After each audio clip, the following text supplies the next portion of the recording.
పిఠాపురంలో అభివృద్ధికి సహకరిస్తున్నటువంటి అడ్మినిస్ట్రేషన్కి ప్రణామం. ప్రతి ఒక్క ఆఫీసర్, డిప్యూటీ సీఎం గారు ఆఫీసు నుంచి వచ్చినట్టే ప్రతి ఇన్స్ట్రక్షన్ ఎంత శ్రద్ధగా అమలు చేస్తారంటే ఈవేళ పిఠాపురంలో జరుగుతున్న అభివృద్ధి దానికి తార్కాణం. వీరందరికీ వందనం. అదేవిధంగా మేము ఒకటే కొరుగుతున్నాం, జనసేన పార్టీ ఒక సాధారణ రాజకీయ పార్టీ కాదు, మా అధ్యక్షుడు ఒక సాధారణ రాజకీయ నాయకుడు కాడు.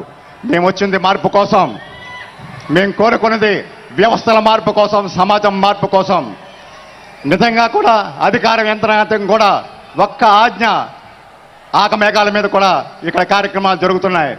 మేము కోరుకున్నదంటే మార్పు రావాలి. ప్రభుత్వ ఆఫీసుల్లో సామాన్యుడి గలం వినపడాలి. సామాన్యుడు వచ్చినట్టునే పనులు జరగాలి. అది మా ఆకాంక్ష, మేము కోరుకునే మార్పు.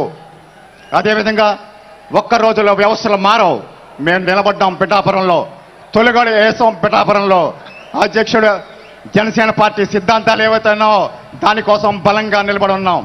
మీకు మాటిస్తున్నాం, పిఠాపురం మీ ఆత్మాభిమానాన్ని, మీ గౌరవాన్ని మేమెప్పటికీ కోల్పోం.